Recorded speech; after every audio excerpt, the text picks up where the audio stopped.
All of our memories being wiped away. The rain is what got 20 minutes of sheer terror. You can feel it in your body. I watched the fire move down the canyon. Rumbling of the house. My son started screaming, "We're gonna die, we're gonna die. In the name of Jesus, we are not gonna die." At Samaritan's Purse, we bring spiritual and physical aid to hurting people around the world. We go into dangerous situations because in disaster, in disease, in war, Jesus calls us to love our neighbor, to heal the sick, feed the hungry, restore the broken. All who work and volunteer with Samaritan's Purse follow the example of Jesus. We go to serve, not to be served. And we go in Jesus' name. Join us at SamaritansPurse.org. That's SamaritansPurse.org. Bible. A forecast for more pain at the pump. As if it weren't already high enough, gas prices expected to soar across parts of the upper Midwest. Gas Buddy says pump prices could spike anywhere from 50 cents to $1 a gallon. The states affected: Kansas, Minnesota and Missouri, Nebraska, North and South Dakota, and Oklahoma. A refinery outage may be to blame. Gas Buddy says the EPA could moderate prices somewhat by delaying the switch to winter blend fuel. Rich Thomason reporting. The IRS is launching an effort to crack down on 1,600 millionaires and 75 large business partnerships that owe hundreds of millions of dollars in past due taxes. IRS Commissioner Daniel Werfel says that with a boost in federal funding and the help of artificial intelligence tools, the agency has new means of targeting rich people who've cut corners. News and analysis at townhall.com. I'm Keith Peters. As an organ donor, your story doesn't have to end. The good in you can live on. In fact, you could save up to 8 lives and restore sight and health for many more. Sign up right now online as an organ, eye, and tissue donor. You'll be happy you did. Just maybe someone else will be happy too. Go to organdonor.gov. It saves lives. U.S. Department of Health and Human Services, Health Resources and Services Administration. It's not easy being a veteran. Coming back from Iraq or Afghanistan, I had been so excited to come home. But it's harder than I thought. Join us at communityofveterans.org and connect to others who are going through the same thing. Brought to you by Iraq and Afghanistan Veterans of America and the Ad Council.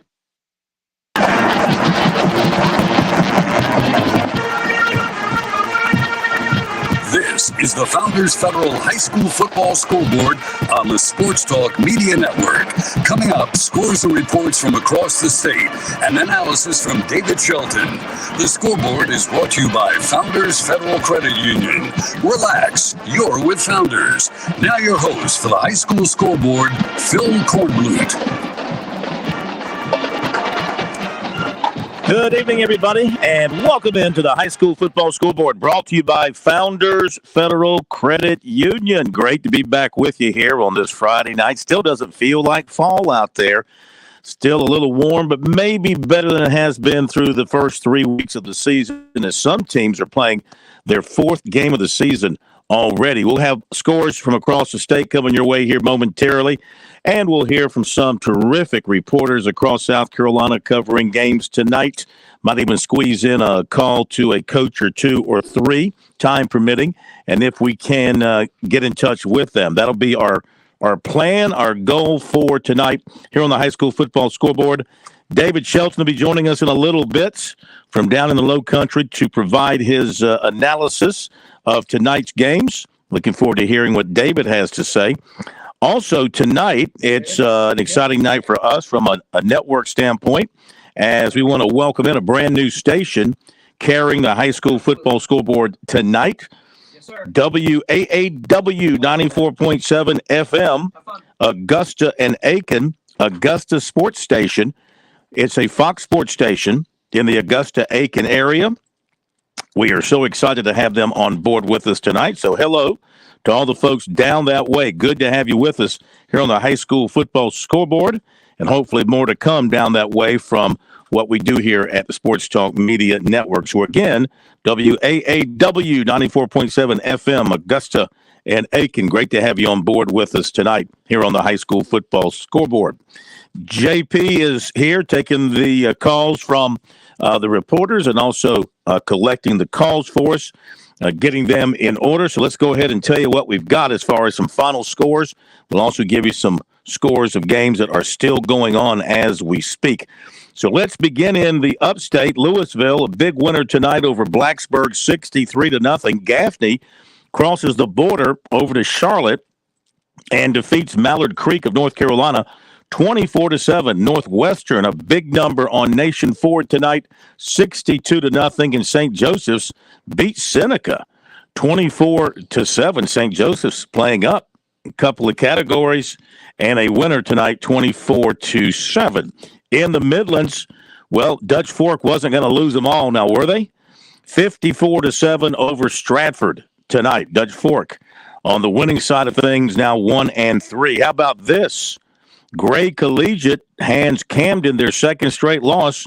Gray Collegiate over Camden 30-12. They played that game over at Gray Collegiate on their on-campus stadium. I bet they had a huge crowd over there for that. Chapin beats Newberry 27-14. Gilbert all over Pelion 55-9. Ridgeview shuts out Spring Valley 42-0. And Wagner Sally down Swansea 30-13. To the Grand Strand PD, South Florence wins again, defeats Carolina Forest 30-22. Lakeview had it cranked up tonight, 68-22 over Chesterfield. My, oh my, look who is 4-0. The teeny-weeny Vikings of dear old Latta High, 31-0 over Lee Central. The Vikings go to 4-0. Marion blast Hemingway, 53-0. Myrtle Beach just gets past Socastee. Played that game at Doug Shaw Memorial Stadium in Myrtle Beach. The Seahawks get the win over the Braves, 23-21. North Myrtle Beach over Conway, 27-8. With $1:30 left, Hartsville has pulled away from Dillon at Dillon. Oh, my goodness. Hartsville got it cranked up and leads Dillon 51-34. That game had gone back and forth, back and forth, back and forth. In the fourth quarter, the Red Foxes have taken control. They beat Camden last week. Now they're going to beat Dillon at Dillon. What does that tell you about Coach Calabrese's team there at Hartsville? 51-34. Billy Baker from the High School Sports Report is there. He'll be joining us as soon as the game is over. And my guess is he'll have Coach Calabrese from Hartsville with him as well. So it looks like Hartsville on the way to a big win. North Myrtle Beach beats Conway 27-8. Cross, no trouble with Scotts Branch tonight, 54-6. St. James and Lake City. I've got St. James 43. I don't have a number for Lake City there, JP. There it is, 28. 43-28. Ask and you shall receive. St. James over Lake City, 43-28. West Florence beats Dreer. Dreer made the drive down I-20 to West Florence. Takes the loss, 44-17. To the Low Country, James Island shuts out Bishop England, 49-0. Bluffton, 44. Frederick Academy of Georgia, 13. Hilton Head, 43. Wilson, 0. May River defeats Battery Creek 44-12. Oceanside Collegiate knocks off Marlboro County 34-0. Somerville pastes Wando 62-12. Skeeza final scores: Cardinal Newman 44, Atlantic Collegiate 6, Colleton Prep 69, Cross Episcopal 0. Memorial Day 28, John Paul II 14, Camden Military 6, Northside Christian 0. Florence Christian 30, Orangeburg Prep 8, St. Andrews 44, Hilton Head Prep 0. Patrick Henry 35, St. John's Christian 0. Wilson Hall 35, Thomas Sumter 7. Let's see what else we have now in final. Those are the scores we've posted. Let's see what else we've got that we haven't mentioned yet. Branchville defeats Williston Elko 63-20. Chesney 41, RS Central of North Carolina 13. Hunter, Kynard Tyler 55, Military Magnet 0. 96-21, Mid Carolina 0. And Audrey Kell of North Carolina defeats Catawba Ridge 27-14. Barnwell over Orangeburg-Wilkinson, 43-12. Lexington, 32. Blythewood, 7. Andrew Jackson, 31. Lamar, 18. Indianland, 32. Fort Mill, 7. Looking for more finals. Providence Day. Nope, that's in North Carolina. Don't want that one. I think we have touched on all the final scores we have in from our sources at this particular time. Oh, here's another final. Nope, that's from the previous week. So I think we've got all the finals in. Let's check some other scores that we can get to of games in progress before we go to our break and see if we can get David Shelton on the line with us to start breaking down some of these games, give you some scores of games that are in progress as we speak. As soon as my scoreboard populates with the scores, we'll get those scores to you. As we come to you from our studios in Columbia, Williamsburg Academy, 58-0 over the Kings. That's in the fourth quarter. We've got, this is a final, Pinewood Prep, 77, First Baptist, 27. We have got, let's see, gave you that one. We mentioned that one. Third quarter, Keenan leading North Central 14-7. Fourth quarter, Saluda 7, Emerald 6. And it's now gone final, Hartsville 51, Dillon 34. Wow. Performance there by Hartsville off the chains. Airport in the fourth quarter, leading Lugoff Elgin 10-7.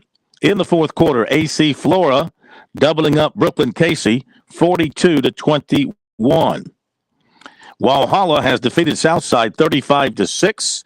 In the fourth quarter, River Bluff 63, South Aiken 28. In the, this was a first quarter score, it says here. Rock Hill 42, Lower Richland nothing. Is that right? Is that possible? Don't know. Don't hold me to that score, but that's what I'm seeing. Lexington over Blythewood 32-7. That's gone final. And looking for some other scores that we haven't mentioned yet.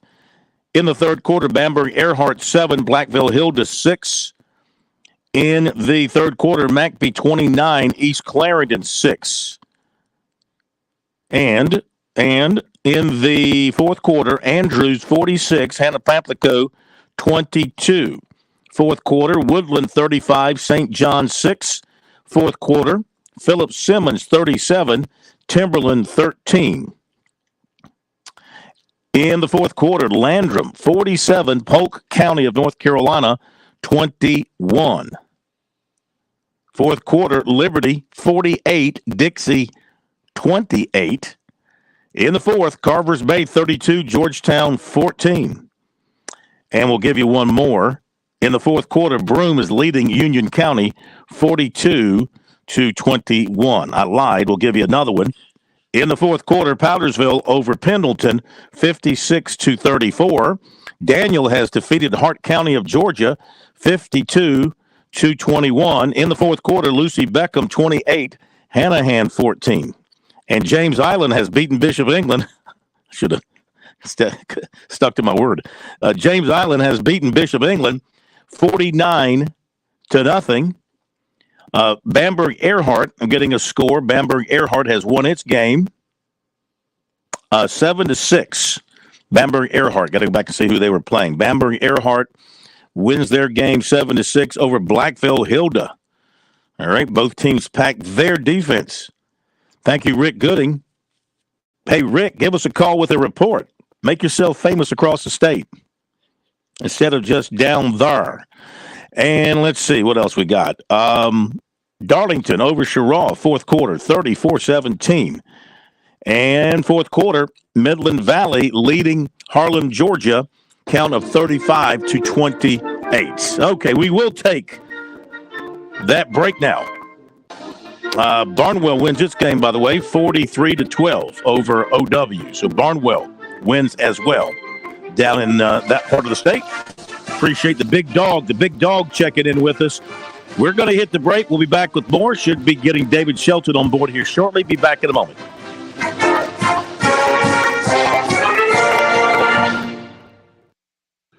South Carolina's taste buds have spoken, and they're asking for beef. There are more than 7,800 farms raising cattle from pasture to plate in the Palmetto State. So whether it's steaks on the grill before the big game, sirloin medallions plated for date night, or burgers with the family, make sure beef is a part of your playbook this football season. Smoked, grilled, and slow roasted. Find the best way to enjoy your beef at scattle.org. Beef, it's what's for dinner in South Carolina. Funded by the South Carolina Beef Council, part of the Beef Checkoff Program. Farm Bureau Insurance's agricultural roots and ties to South Carolina farmers have shaped the company's culture and work ethic, providing a unique customer experience. Customers are treated like people, not policies. Now, while other insurance companies may have a one-size-fits-all approach to handling customers, we believe you need to be valued and treated right. Our claims professionals work until the job is done, and our agents still believe in the commitments that comes with a handshake. Call Buddy Bridges in Clinton and Lawrence at 864-923-2174 for all of your auto, home, and life insurance needs.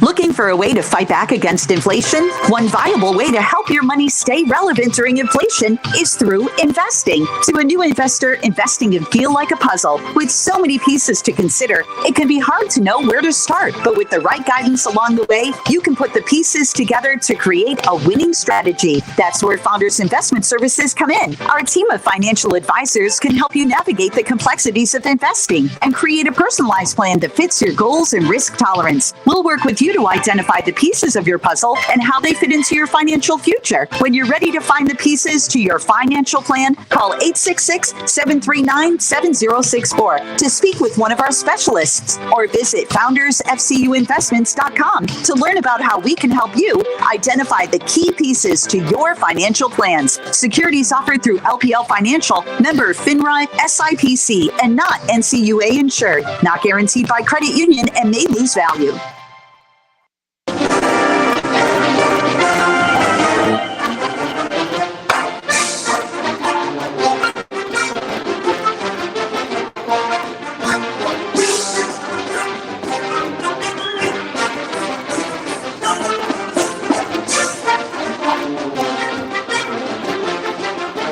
Welcome back, everybody, to the High School Football Scoreboard, brought to you by Founders Federal Credit Union. Phil Kornblut and J.P. Barry here at our studios in downtown Columbia. Let's give you some more final scores tonight.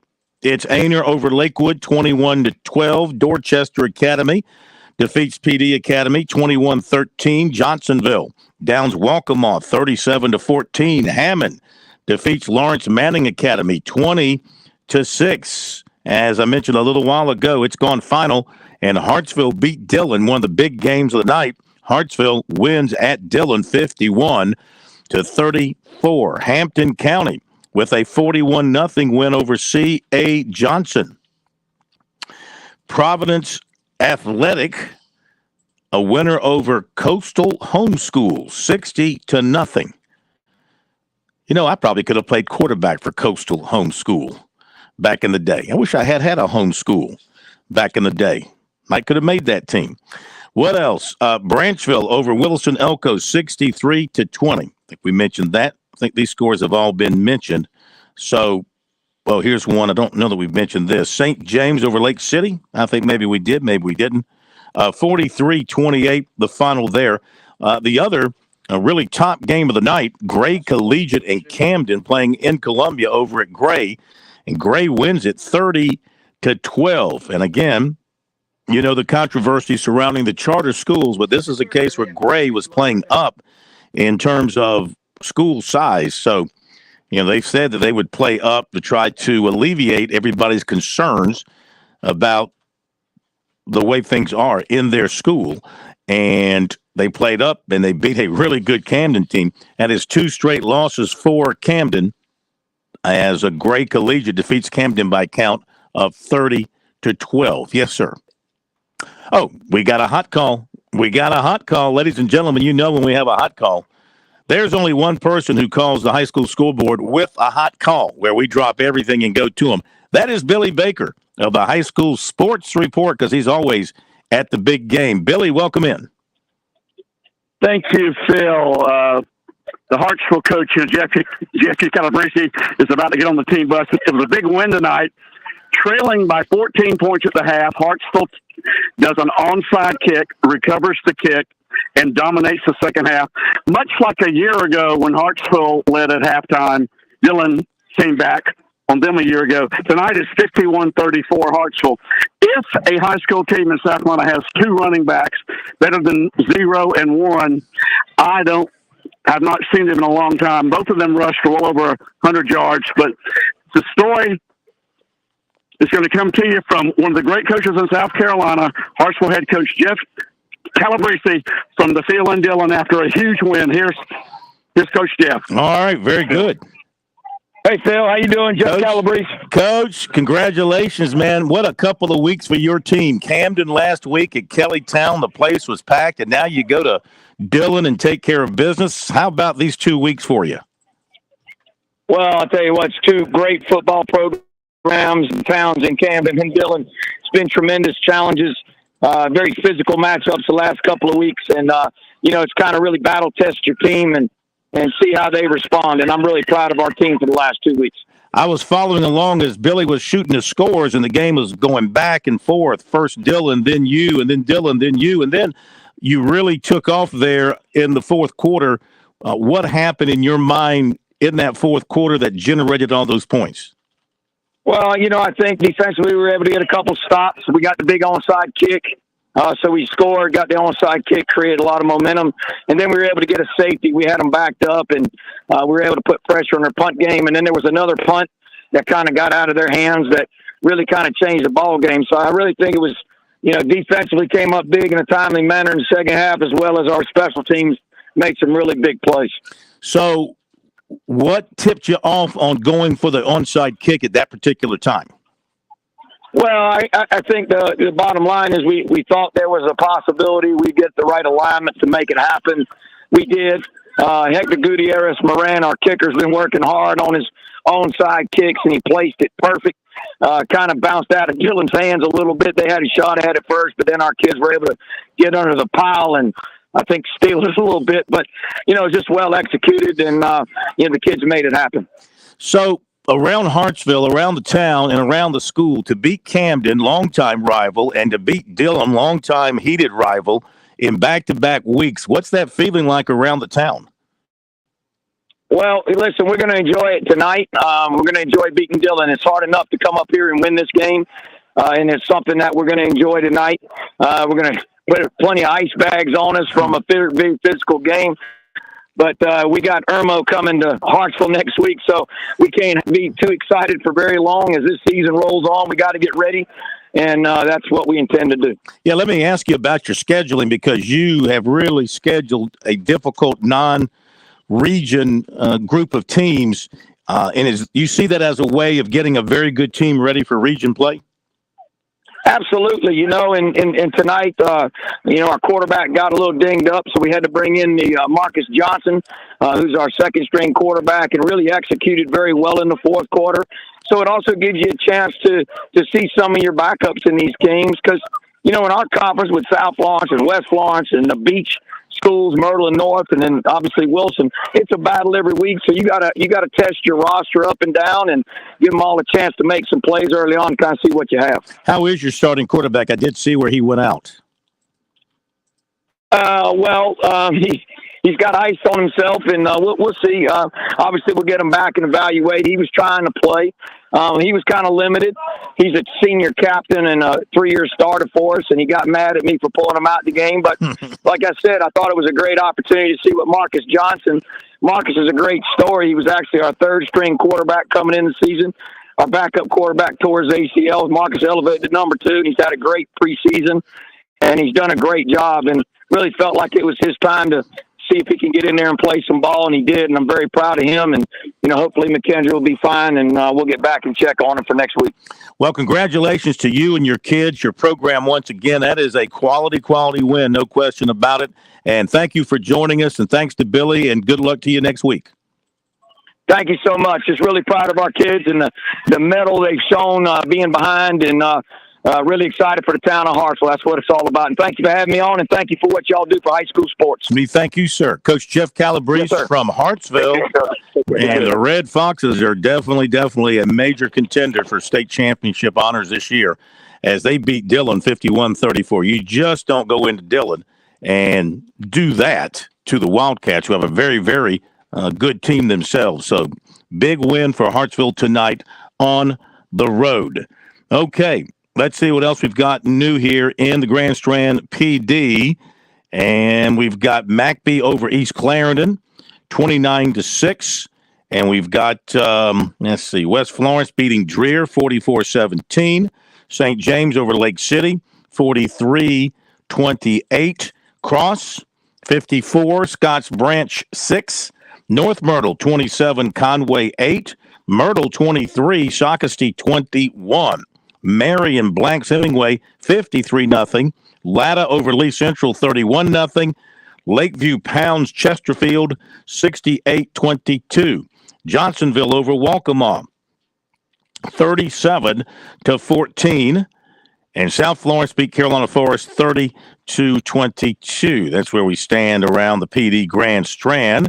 Take you back through what we've got now for the Midlands.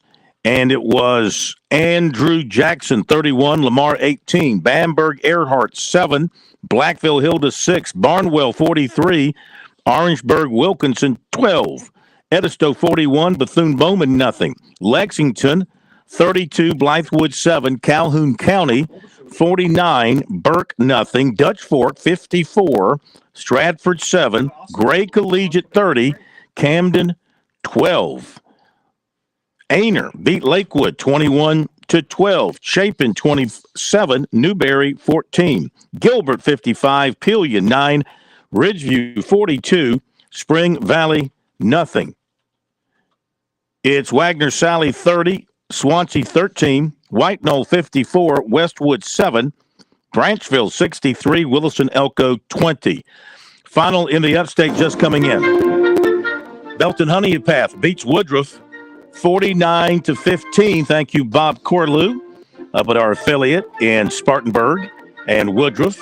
BHP over Woodruff, 49-15. We've got Walhalla beating Southside 35-6. Ooh, and Grayson, Georgia, that's in Loganville, Georgia, beat Spartanburg 21-19. Be right back. This is Ian with AccuClean. With fall in sight, it's time to refresh and clean your carpets and upholstery. Whether it's pet stains or dirt buildup from everyday use, we've got you. AccuClean is a veteran-owned and local carpet, rug, and upholstery cleaning company that's been here in the Midlands for over 20 years. Call AccuClean today at 803-957-1202. That is AccuClean at 803-957-1202. I'll see you soon. Hi, this is Jennifer Coolidge. The American Heart Association says the disco song Staying Alive is the near-perfect feat for hands-only CPR. If you see a teen or adult collapse from cardiac arrest, you only need 2 steps to help save a life. Call 911 and push hard and fast in the center of the chest to the beat of the song Staying Alive.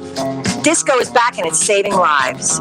To learn more, go to heart.org/hands-only-CPR. Nationally supported by the Wellpoint Foundation. 66 people still missing in Lahaina after a wildfire devastated portions of Maui. The governor made the announcement on Friday afternoon. This is SRN News. Maybe you've heard about Medishare and you know what it is. It's the affordable alternative to health insurance, but you've wondered, can I really save a significant amount of money on my monthly health care bills? And the answer is an emphatic yes, you can. You could save a lot of money, whether it's just for you or for an entire family. Medishare has an option for you. In fact, the typical family saves $500 a month switching to Medishare.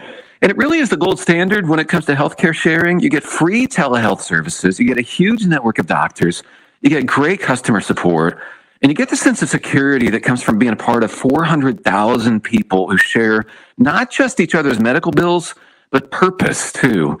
Medishare is a community of Christians who pull together and pray for each other, which is very refreshing right now. Hey, everybody. I'm David Jolly of the Higgins and Halloran Insurance Group. When you think about insurance, I ask that you think of me. I'm homegrown in the Midlands. I live in Lexington. I'm a lifelong learner, teacher, coach, and friend. There are many insurance agencies out there, and there's even more agents. How am I different? I served 20 plus years as a coach and teacher. I'll help you understand it. I've done this for a long time. I've been there for folks during horrible times in their lives. It's not easy, but it's when I can help the most. I'll explain the right insurance coverage, not try to sell it to you. Best of all, I'm an independent insurance agent. I want to be your trusted insurance advisor. I have no quotas to fill. I work for you, and I'll find you the best and most affordable coverage to fully protect you, your family, and your business. I'm always available to my clients, who I get to know as friends. I can help with personal insurance, like your home, vehicles, or boats, your commercial, for business owners. And it doesn't matter how big or small your company is, I want to help. So when you think about insurance, think of me, David Jolly of the Higgins and Halloran Insurance Group. Online at higginsandhalloran.com or give me a call at 803-850-0054.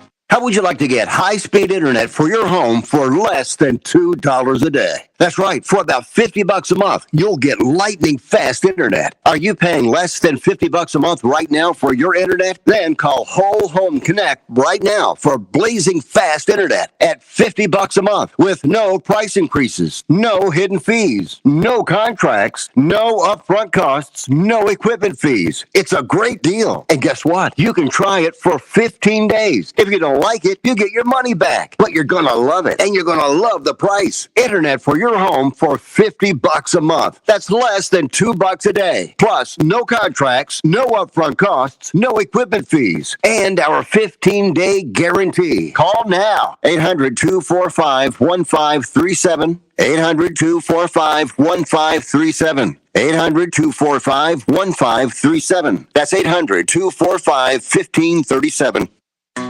You are cheap. No, I'm not. You are cheap. No, I'm not. You are cheap. No, I'm not. You are cheap. Well, maybe I am. If you're buying a diamond ring for your wife, it's not cool to be cheap. If you're buying airline tickets, it's very cool to be cheap and called Trip Amigo, where you can fly anywhere in the world and save up to 75% on over 500 airlines and 300,000 hotels. Plus, rental cars and vacation packages. Visit family, friends, or go on a once-in-a-lifetime vacation. Go ahead. Be cheap. We have special fares we're not allowed to publish. When you book your airline reservations with Trip Amigo, you'll spend your travel money when you get there, not by getting there. Call Trip Amigo now and mention the travel code AMIGO and save even more. Call Trip Amigo now. 800-772-4165. 800-772-4165. 800-772-4165. That's 800-772-4165.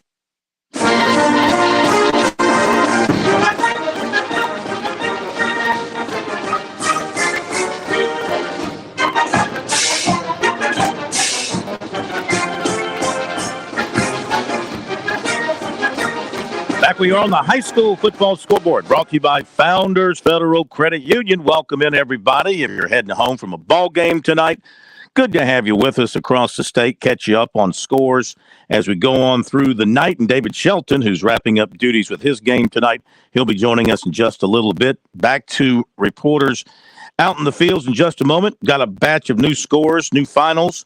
Keenan 22, North Central 7, Andrews 52, Hannah Pamplico 22, Clover 21, York 14, Darlington 34, Cheraw 24, AC Flora 42, Brooklyn Casey 35, Beaufort 32, Goose Creek 25, Greenville 52, Malden 7. South Point and Chester thought this would be a tight one.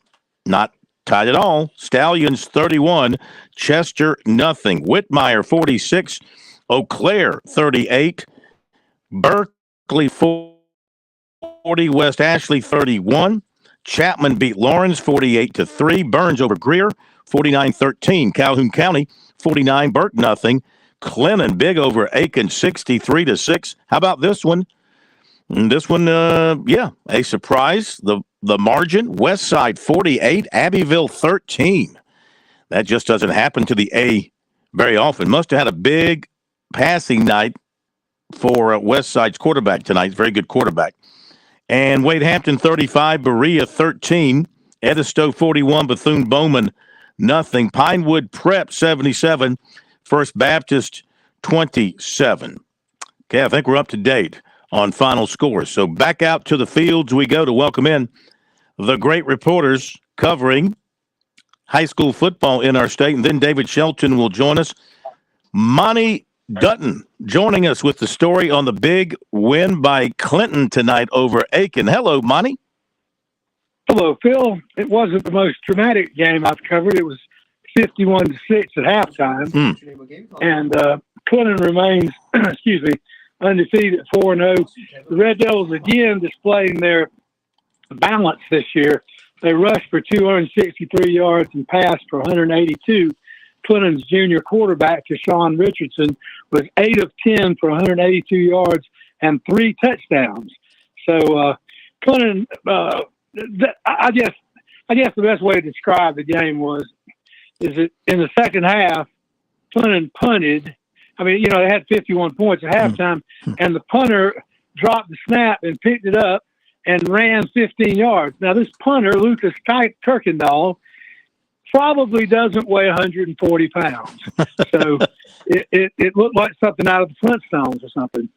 But it was, one of the things that I'm getting out of, one of the things I miss is, you remember when they had close games? I'm not complaining because Clinton's number 3 in the state, and they have a fantastic team. It's a pleasure covering. But man, oh man, it's never a good sign when the visiting team has to call timeout before the first play. No. Never a good sign. No. So I feel a little bit sad because I heard when I was driving home that you have a new affiliate in Aiken, and so I'm sorry to be the bearer of such bad tidings. Yeah, Aiken kind of struggling. Long way from the days of William Perry down that way. Of course, Michael Dean went to South Aiken. Well, Clinton's playing at South Aiken in 2 weeks. Okay. Well, the Thoroughbreds might be a little bit more of a. I'm not going to say it's going to be a struggle for you, but they might give you a little bit more of a test. Well, next week, by the way, Clinton plays Chapman at home, and so that'll be a big game. Yeah, Monty, thank you. And Chester's down the road in Region 4. Are we going to see you tomorrow night at Williams-Brice? Yes, I'll be there. Look forward to seeing you. I think it's improbable, but I have seen it happen before, so I'm not going to say it's impossible. Okay, my man. See you tomorrow night. All right, Phil. Thank you very much. Monty Dutton with the story on Clinton's win tonight over Aiken. Let's welcome in David Shelton from the High School Sports Report and the Charleston Post and Courier, who's been covering, of course, a game in the Low Country tonight. Now he's with us the rest of the way. Welcome, David. How are you? I'm okay. I'm tired. That was a hell of a walk. Well, where'd you walk from? From the stadium to my car. You didn't get VIP parking? No, I do not. Yeah. Well, we don't have a score on your game. Lucy Beckham Hanahan. How'd it turn out? Lucy Beckham won the game 35-14. They trailed 14-6 at one point, and then just in the second half, just opened it up. They fly around, and quarterback had a good game. Got a good running back that's been over 100 yards all 3 games, and I'm not sure what to think, but I'll be looking forward to seeing them play James Island and see, in a couple of weeks or sometime this year because they decide the region. But Jamel's got a really good team. Those kids play hard, and they were just too much for Hanahan. Hanahan, big time running back, Caban Rivera. I think he had 4 carries. He did not play in the entire first half. He's kind of recovering from an injury. Mm-hmm. And without him, they just didn't have it. Hanahan, like I said, they had a long pass, they had a long run, or they had 2 long passes, and then scored on a 1-yard run. But Lucy Beckham was just the better team. They 2 platoon, and Hanahan's playing a bunch of guys both ways. Hanahan plays hard. I mean, they do. I'll give them that. They were, but they had some silly penalties, a couple of personal fouls, dead ball, trash talking, unsportsmanlike conduct stuff. You just can't do that when you're playing a good team like Beckham. All right, let me throw a couple of scores at you. get quick reaction, then we'll get back to some reporters standing by. Just got this score in. How about this? In double overtime, Crestwood beat Sumter 27-21.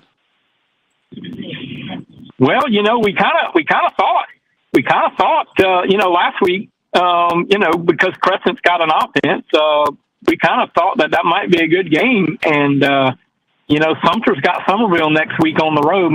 Maybe they were looking ahead. I don't know, but that's a big win for Crestwood. And that quarterback they have, he's legit. He is the real deal. Is that still, correct me if I'm wrong, is that Roosevelt Nelson over there at Crestwood? Yeah, I believe it is, yeah. Yeah, the former Clemson linebacker. Okay. Westside beats Abbeville in the Big A 48-13.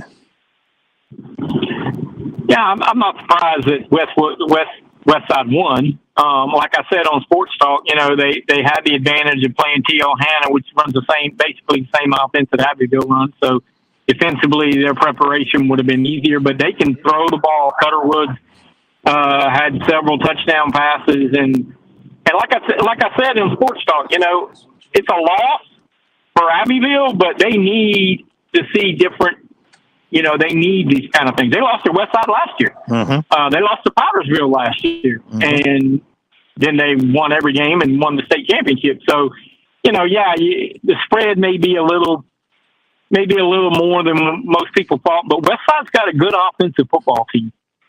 You could not have expected Hartsville to go into Dillon tonight and do what they did in the fourth quarter in particular. What did they do? Oh, you don't know. I just got in the car.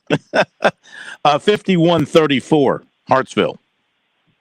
Oh my! They were down at time. They were down by a couple of touchdowns. They turned it on. Well, I tell you, they can run the football, and their quarterback is a really good player. And they've got they're probably going to give up some points to the really explosive. I mean, Dillon's a really good offensive team, but man, they must have scored a bunch in the fourth quarter. They had an onside kick recovered. They had their running game was going big. They lost their starting quarterback. He had to come out, went with the backup, and he did well, according to Coach Calabrese, who joined us a little while ago. And lastly, Gray beat Camden 30-12. Yeah, Camden's that's 2 weeks in a row. They have not played well defensively. Now, granted, they played Hartsville and Gray, which has got, they both got really good offenses, but we'll see. We'll see how Camden responds to that. I was a little surprised they only scored 12. I was expecting both teams to be, probably over 30. But good win for Gray. Okay, let's go back now out. They may not play for another 6 weeks, but good win tonight. Are they about to enter region play? Pretty soon, but I heard they're going to D.C. to play some team in Washington, D.C. next week. Oh, okay. So they found they had to go several states out to find somebody to play. How about that? All right, let's go to Kevin Selman with the story on the T.L. Hanna game tonight. The voice of the Yellow Jackets, T.L. Hanna, with a 35-24 win over Wren tonight. And welcome in, Kevin. How are you, sir? Hey, Phil, thanks for having me. 35-23 was the final tonight at Jim Frazier Field at Yellow Jacket Memorial Stadium. It was a great bounce-back win for the Yellow Jackets after losing a tough, hard-fought battle last week against Westside crosstown rival. We welcomed Wren, another team from Anderson County, in tonight, another rivalry-type game, and the Yellow Jackets were able to bounce back 35-23. Started out game 7-0. Wren bounced back with 2 quick touchdowns to have a 14-7 lead at half, actually. And then the second half was pretty much dominated by the Yellow Jackets. The Yellow Jackets in their traditional run game, 36 carries, 365 yards, to 10.3 yards average per carry, led by K.D. Patterson, the junior running back for the Jackets, 14 carries, 212 yards, and 3 touchdowns. And I know your favorite stat always for me is the Yellow Jackets were 2 of 4 passing for 17 yards and an interception. Right. The game was, like I said, in the end of the third and fourth quarter, the Yellow Jackets kind of pulled away, and that was sealed the deal with a 67-yard pick six return for a touchdown by Sean Robinson of the Yellow Jackets, and then which made the score at the time 35-17. And Wren actually scored a long touchdown on the very last play of the game, and that's why they didn't kick the extra point. But that's the game tonight, 35-23 for the Yellow Jackets. All right, big win. Thank you, Kevin. Enjoy the Clemson game tomorrow. Appreciate the reports. Let's go to Justin Mathis next up with us as we hit our reporters standing out in their fields tonight. And Justin in the upstate. Welcome in, Justin. How are you? I'm great, Phil. How about you, sir? Terrific, terrific. You ended up where tonight? I was at Lawrence Chapman. Lawrence and Chapman, all Chapman tonight, 48-3. Yes, sir. Last week, Chapman just took one on the chin, I guess you could say, against crosstown rival Bowling Springs. Bowling Springs and Chapman separated by approximately 11 miles as the crow flies. But Chapman back onto the winning track, if you will, after they held Lawrence to a field goal on the opening drive of the game, where the Raiders were just gashing the Panthers at will with a running attack, spearheaded by a running back whose name escapes me at the moment, held them to a 35-yard field goal, and then after that it was off to the races. I believe Chapman punted one time in the entire game, or maybe twice at the most. Coleman Gray was able to make some things happen, like a certain NFL quarterback when the pocket breaks down, extended some plays, made some throws, including a 54-yard strike to Hudson Moss, a senior receiver/defensive back. And also found Bennett Smith, another senior who's a transfer in from Dorman, who made a great play on a 4th and 3 from the 15. And found him across the back of the end zone. But again, the Panthers needed that one after taking a tough one at the hands of their crosstown foes, Bowling Springs, last week. And it doesn't get any easier for the Panthers because of who they go to face next Friday night down at Clinton in Wilder Stadium. Oh, boy. All right, better get your pads ready for that one. Better tighten them up and maybe put some bigger pads on, too, because it's going to be physical. Oh, yeah. I mean, that's what you come to expect from any team coached by Coach Fountain. He does an outstanding job. Justin, we thank you, my man. Have a great weekend. We'll talk to you next week. Yes, sir. Thank you. Okay, of course, Monty might trump you and call in first. Whoever wins, call in. We'll do that. Going to go to the break here on the high school football scoreboard. Appreciate those reports. We got more coming your way as we go to the break. I'll give you a quick update on some other final scores that have trickled in. As we told you, Crestwood beat Sumter 27-21. Holy Trinity Classical Christian 56. Conway Christian 14. Eastside 54. Blue Ridge 40. Fairfield Central 46. Lancaster 44. We'll be back. Investing can be like a puzzle. There's so many pieces to consider, and it can be hard to know where to start. But with the right guidance, you can put the pieces together to create a winning strategy. That's where Founders Investment Services come in. Our team of financial advisors can help you navigate the complexities of investing and create a personalized plan that fits your goals and risk tolerance. We'll work with you to identify the pieces of your puzzle and how they fit into your financial future. Call 866-739-7064 or visit foundersfcuinvestments.com to learn more about how we can help you take the first step towards reaching your financial goals. Securities offered through LPL Financial. Hello, friends. This is David Shelton, co-host of the Friday Night Scoreboard Show with Phil Kornblue. As many of you know my story, I've lost 2 sons to drug overdoses in the past 10 years. I want to tell you about my friends at Wake Up Carolina. Wake Up Carolina is a nonprofit recovery community organization dedicated to providing awareness, promoting education, and creating hope in recovery for our young adults, individuals, and families touched by substance use through collaborative community partnerships, trusted resources, and support services in Berkeley, Charleston, and Dorchester counties. The organization relies on private donors and state funding to make sure all their resources are free and open to the public. Call them today if you know someone who needs assistance. That's wakeupcarolina.org. Phone number 843-972-8154. Don't wait until it's too late.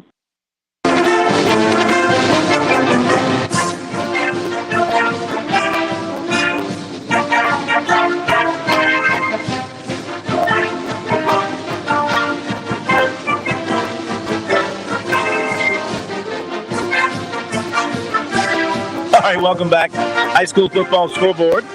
Brought to you by Founders Federal Credit Union here on the Sports Talk Media Network. Let's go to the phones once again. Welcome in Dennis Brunson from the High School Sports Report. Dennis drawing a SCISA assignment tonight. It was a good matchup. That was the Lawrence Manning-Hammond game, at least on paper. Lawrence Manning-Hammond, maybe after what happened to Hammond and with Gray, I think that was last week. Maybe there was some thinking that Hammond might be a little bit for the taking, but not tonight, Dennis. The Skyhawks got it done, 20-6. Yeah, it was a good ball game, though. I mean, it was 7-6 ball game going into the fourth quarter. So, and it was 7-0 at halftime. Lawrence Manning came out in the second half and got the second half kickoff and put together a 14-play, 70-yard drive. If my memory's correct, but and they missed the extra point. But Hammond controlled both sides of the line pretty much throughout the game. And after Lawrence Manning scored to cut the lead to 1. Hammond took it back and held the ball for about 6.5 minutes and drove the field. And with Emmanuel Johnson going in from a yard out, and they just they controlled the game. And then Johnson scored again later in the fourth quarter to put the game away. But he rushed for 194 yards on 29 carries, and 19 of those carries came in the second half. He was just, they just kept feeding him, and he kept picking up yards and yards and yards. But Lawrence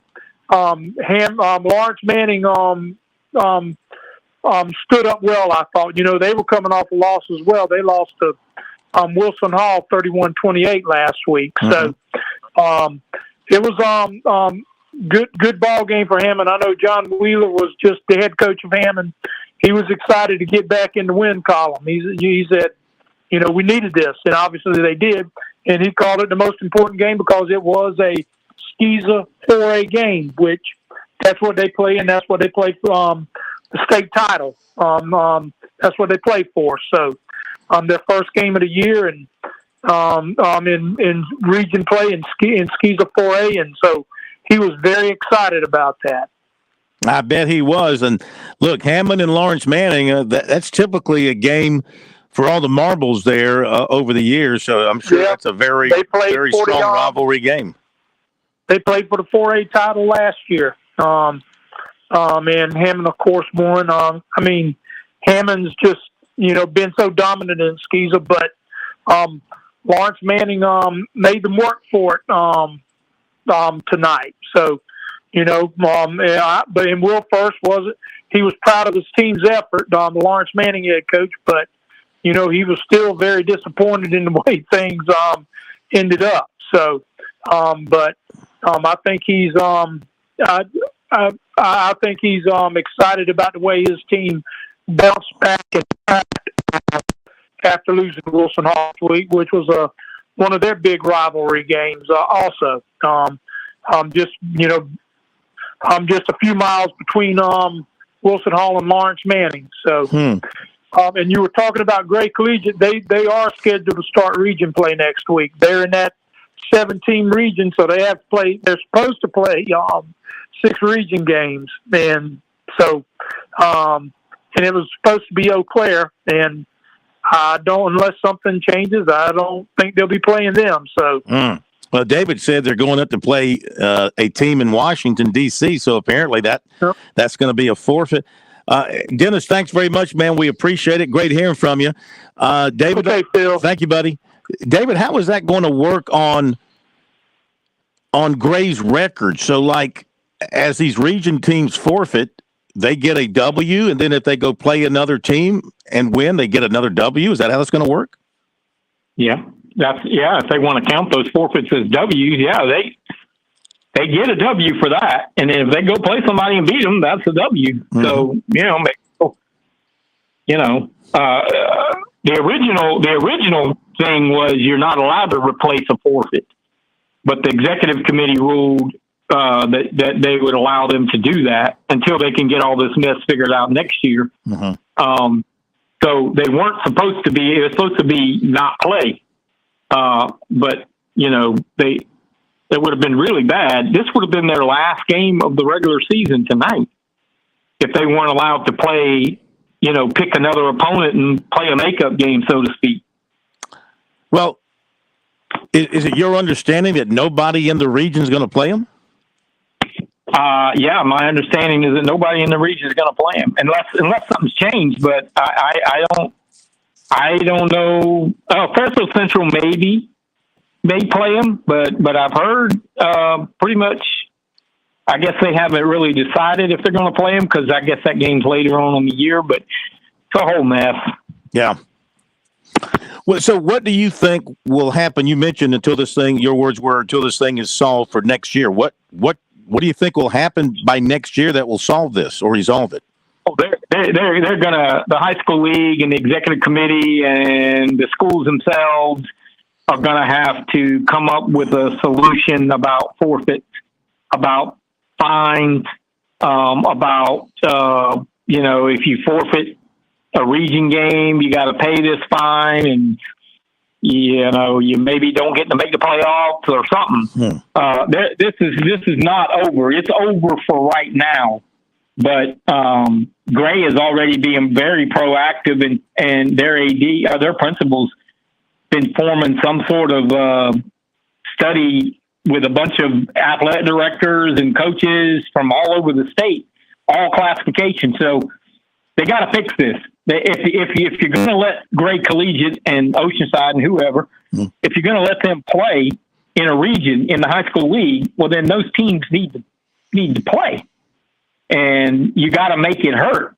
But it's a lot to it. There's a lot of legality stuff. The way the bylaws are written, they're going to have to rewrite all those bylaws in these regions. And I checked with one today and about what they would do. One of the regions down here, and they said, we have contracts in football, but we don't have contracts in other sports. But nobody would even consider, not playing. Yeah. Because it's you play the game. Yeah. You need nothing, but you play the game. Let's hit the top of the hour break. We'll come back with more scores reports, and we'll talk more about this because it is the hot topic in the state, and we'll be back. Local in the morning, afternoon, and evening. Columbia's local talk radio experience. 107 The Point. Make thepointradio.com. The Point. The Point. XL Columbia W264DF. Grills, outdoor kitchens, fireplaces. Summer sizzle starts with Bart. This is 107 The Point. News this hour from townhall.com. I'm Tasha Stevens. The grand jury that investigated Democrat claims that President Trump and others tried to overturn Georgia's election results recommended indictments against twice as many people as the 19 ultimately charged, leaving South Carolina Senator Lindsey Graham among those not indicted. Correspondent Eric Tucker reports the release of those names, like other practices associated with this grand jury, stands in stark contrast to a regular grand jury process. An ordinary grand jury functions in absolute secrecy, such that we never learn from prosecutors the identities of people who the grand jury had investigated or thought of potentially charging, but did not charge. That is kept secret so as to avoid unfairly maligning potentially innocent people. 83-year-old former House Speaker Nancy Pelosi is running for re-election. It comes after she decided last year to step down as the lead of the House Democratic Caucus. She's been in Congress since 1987. Parents are being charged after their kids die due to fentanyl exposure.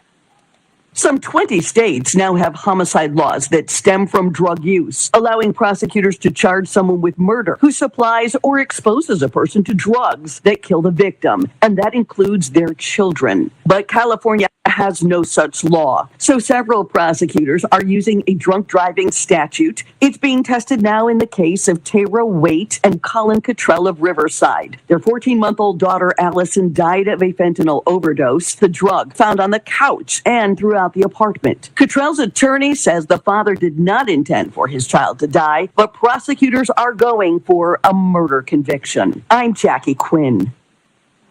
More on these stories at townhall.com. There's a battle for our nation going on right now. The question is, who will lead it?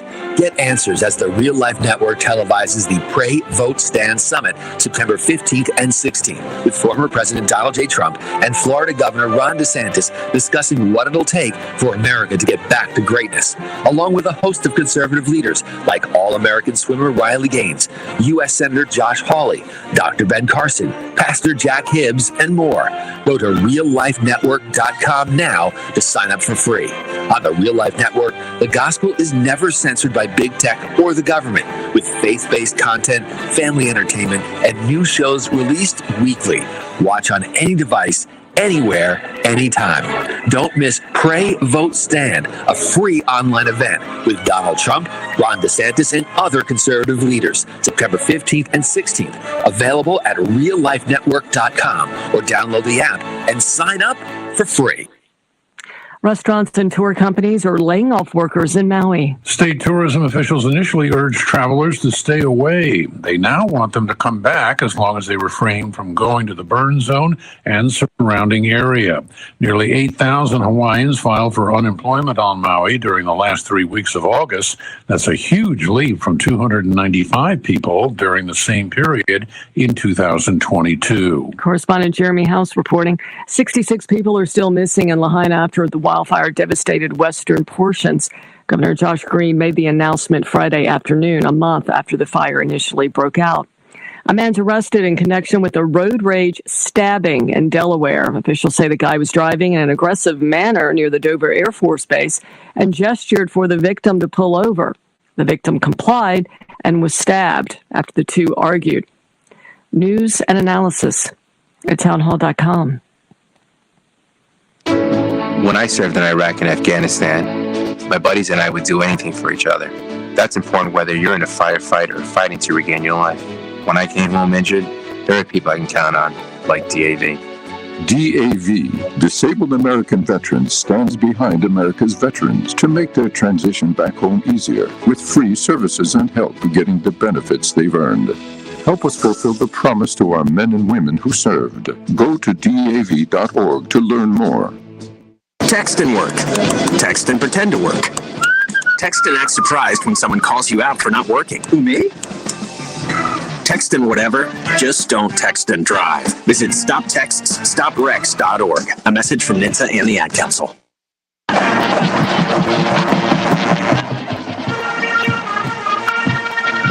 This is the Founders Federal High School Football Scoreboard on the Sports Talk Media Network. Coming up, scores and reports from across the state and analysis from David Shelton. The Scoreboard is brought to you by Founders Federal Credit Union. Relax, you're with Founders. Now your host for the High School Scoreboard, Phil Kornblut. Welcome back, everybody, to the High School Football Scoreboard on the Sports Talk Media Network. Great to have you with us. And once again, before we get back into things, want to welcome to the High School Football Scoreboard our new affiliate in the Augusta-Aiken area. Great to have on board with us WAAW. You know, when you are going through journalism school and majoring in broadcasting, the very first thing they teach you to say beside your name is the letter W. It's not W, it's W. So I bring that up because this station has call letters with two W's. So you got to be sharp with your W's. WAAW in Augusta-Aiken, 94.7. Fantastic having them on board with us here on the High School Football Scoreboard on this Friday night and every Friday night moving forward. Check them out down that way. Okay, David Shelton's with us. J.P. Barry is here. We got almost all the scores in the state are in. And we got folks waiting to give us reports, give you a few more scores that have rolled in. J.O. Mann beat easily, 49-13. Carvers Bay over Georgetown, 32-20. Walhalla 35, Southside 6. Buford Academy 35, Greenwood Christian 14. And Fairfield Central beat Lancaster 46-44. Let's see. I think we're up to date on that particular list of scores. Let's see. We have some other new ones over here. Colleton Prep put an interstate score on Cross, 70-0. Dorchester Academy over PD, 21-13.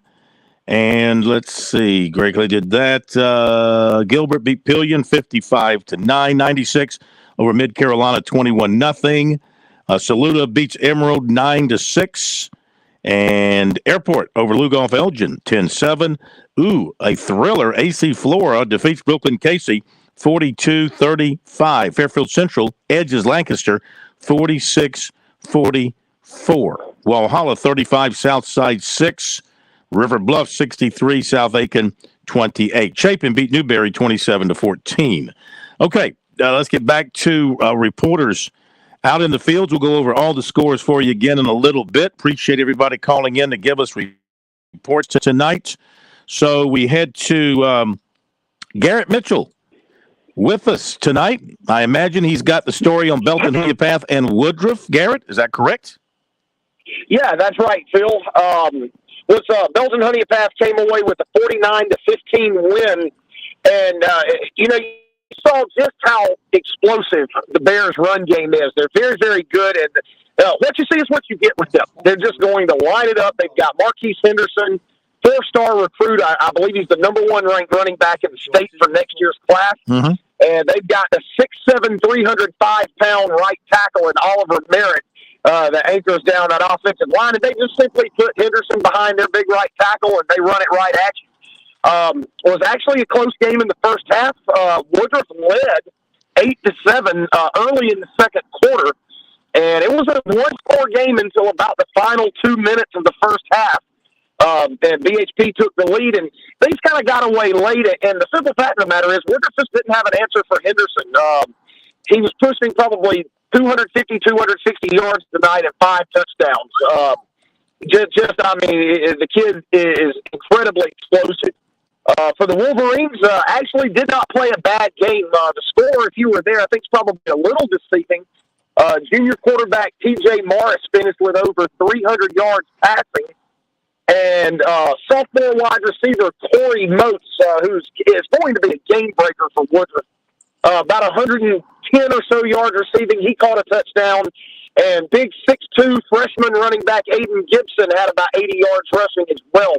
And so Wolverines just are playing a buzzsaw of a schedule, and knowing that it was going to be a rebuilding year, it's going to make these kids better.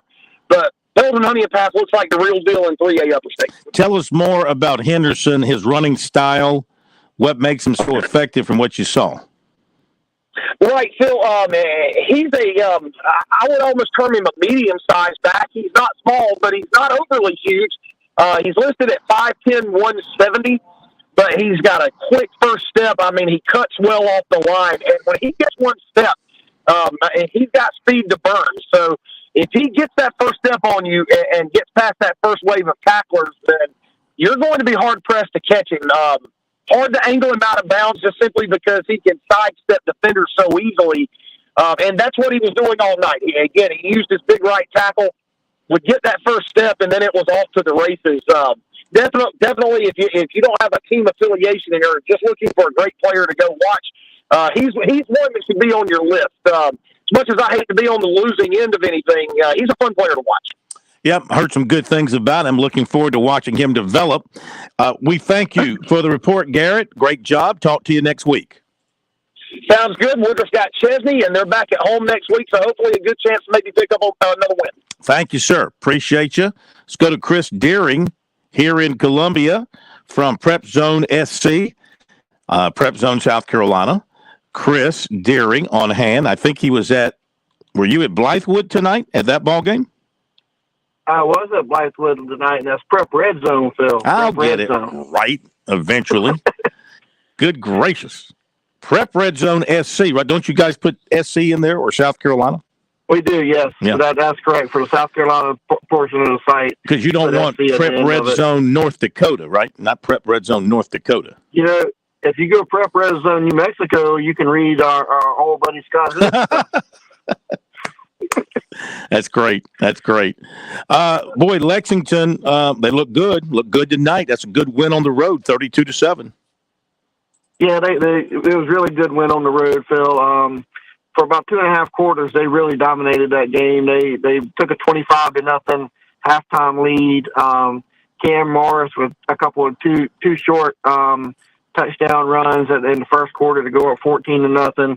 And then Taden Mines connected with Brandon Cromer, the South Carolina baseball commit, just before half to make it 25-0 at the half. And then those two connected again at the beginning of the third quarter to make it 32-0. And, you know, probably from that point on, Lexington played a good many backups.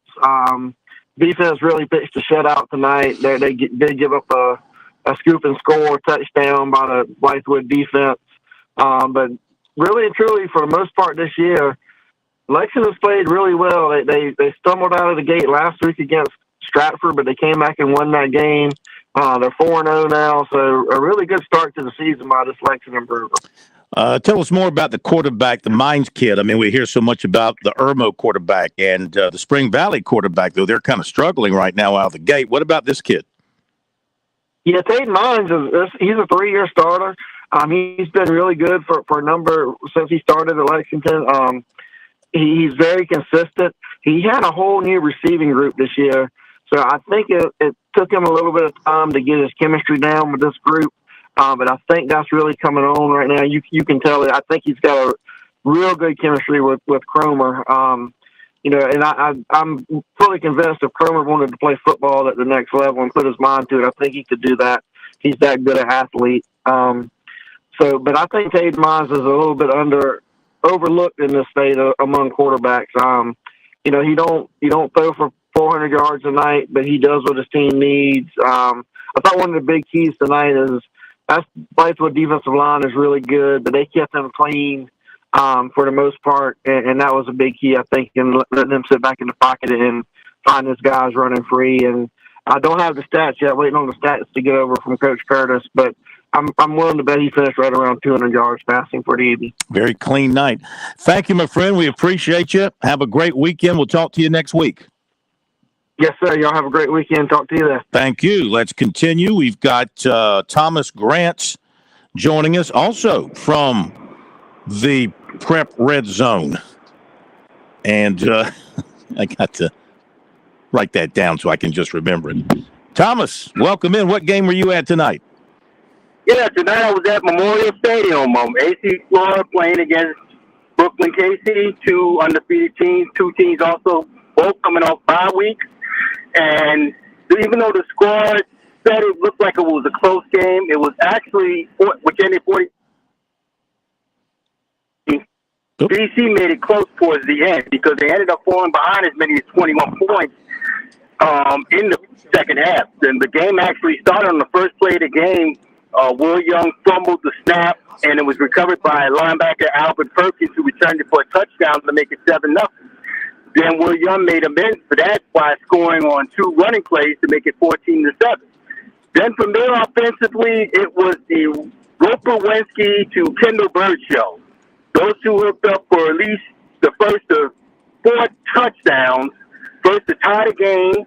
Then when they fell behind after a touchdown run from Deshaun Washington, that made it 21-14, they cooked up twice in the end of the second quarter on 2 18-yard touchdown passes to take a 28-21 lead.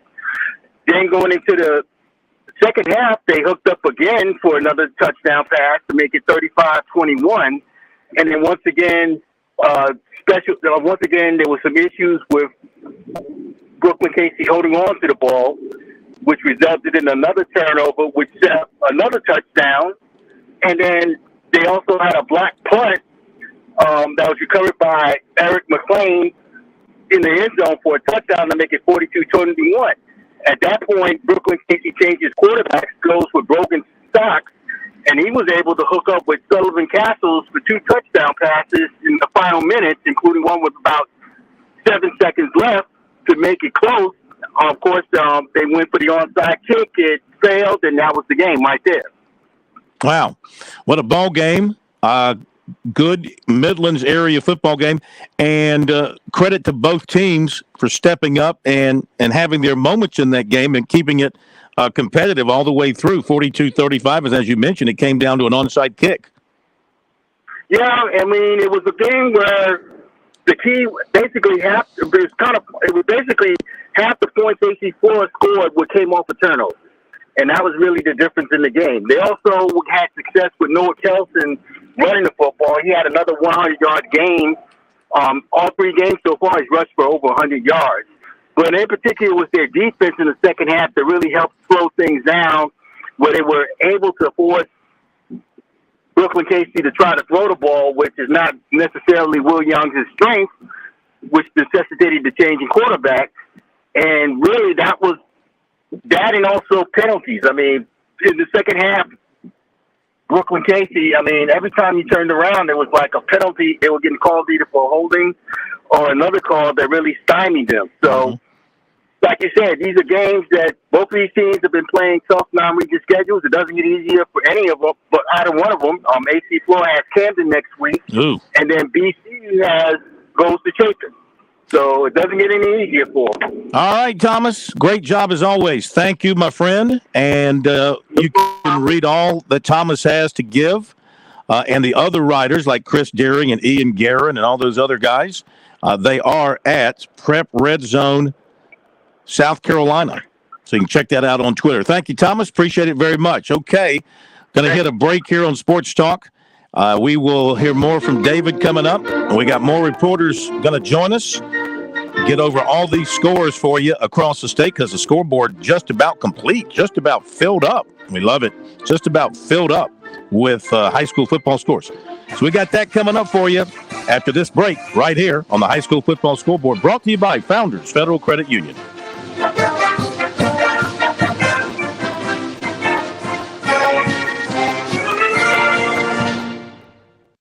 Investing can be like a puzzle. There's so many pieces to consider, and it can be hard to know where to start. But with the right guidance, you can put the pieces together to create a winning strategy. That's where Founders Investment Services come in. Our team of financial advisors can help you navigate the complexities of investing and create a personalized plan that fits your goals and risk tolerance. We'll work with you to identify the pieces of your puzzle and how they fit into your financial future. Call 866-739-7064 or visit foundersfcuinvestments.com to learn more about how we can help you take the first step towards reaching your financial goals. Securities offered through LPL Financial. Football season is upon us, and that means Columbia is welcoming fans from around the corner and across the country. No matter where you're from, Gamecocks love coming together for game day energy that can only be found in South Carolina's capital city. Book hotel rooms, find pre- and post-game activities, and plan your tailgate spread with local favorites from pimento cheese to barbecue at experiencecolumbiasc.com. We'll see you soon, and go Gamecocks! If you're looking to stay hydrated this summer, turn toward a southern favorite, sweet South Carolina watermelons. One slice is equivalent to a glass of water and is just as effective as sports drinks for hydration. If you don't believe us, you can ask the Palmetto State's top football teams. The SC Watermelon Association will be serving up slices after summer practice to keep our teams fueled and hydrated. Visit scwatermelon.org for all the details and look for ripe South Carolina watermelons in your hometown.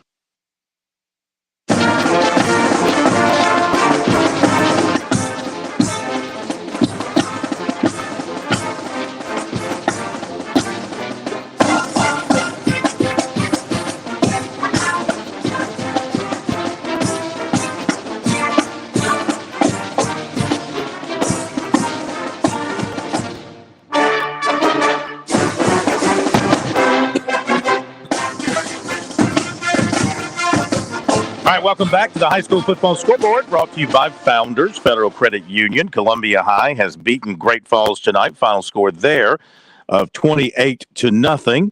And give you a few other new scores before we get back to some reporters with reports from games that they attended tonight. Let's see what else we've got in here that might be fresh. Trinity Collegiate beat Mullins 43-16. St. John's 42, Woodland 18. Allendale Fairfax 28, Denmark 26. James Island, who David mentioned earlier, over Bishop England 49-0. And J.O. Man beat Easley 49-13. Carvers Bay 32, Georgetown 20. I think we've hit those up. So let's go back to reporters in the fields tonight. Next up, the voice of the Sumter Gamecocks, Bruce McNeil, joining us here on the high school football scoreboard. Quite the startling score that we see. I don't know if the people around Sumter County are surprised that Crestwood beat Sumter, but I certainly am. Yeah, double overtime. This game really had the makings to be a video game shootout, and the coaches don't like to talk like that, especially a defensive-minded coach like Coach Barnes here at Sumter. But it started out that way. Crestwood got the first score, and then Sumter answered with two of its own, including a pick six with Anthony Addison, and had a 14-7 lead after one, but then Crestwood got two scores in the second. Sumter got one. It was 21-21 at the half, stayed that way through the third and fourth quarters. Sumter got a fumble, recovered at their own 4. I mean, really, you talk about missed opportunities for both teams. There were definitely those opportunities there. And Yates ended up fumbling on the 4-yard line with about 8:36 left in the game. Crestwood could have gone up if he could have scored then. Sumter drove it all the way down, called a timeout to try a kick with 3 seconds left from about the 21-22. It was blocked. The first one, they iced him, and I think he hooked it. You couldn't really tell, but it looked hooked. So it came back for the real kick, and it was blocked. So we go to overtime, and they turned it over on downs. They actually had a big penalty, and it would have been 3rd and about goal from the 26. Coach Barnes elected to make Crestwood go for it on 4th at the 9. They didn't attempt to kick and tried to just, pass it and turned it over on downs. Sumter, again, got down to the 1-yard line and tried another kick, and it was hooked. So go to second overtime. Sumter goes first and got intercepted on 3rd down. And players were very, just very frustrated. One of the players for Sumter took his helmet off and slammed it down on the ground. Well, the official is doing what the official does, calls the penalty, unsportsmanlike conduct. So it gave Crestwood 1st and goal then in the second overtime from the 5.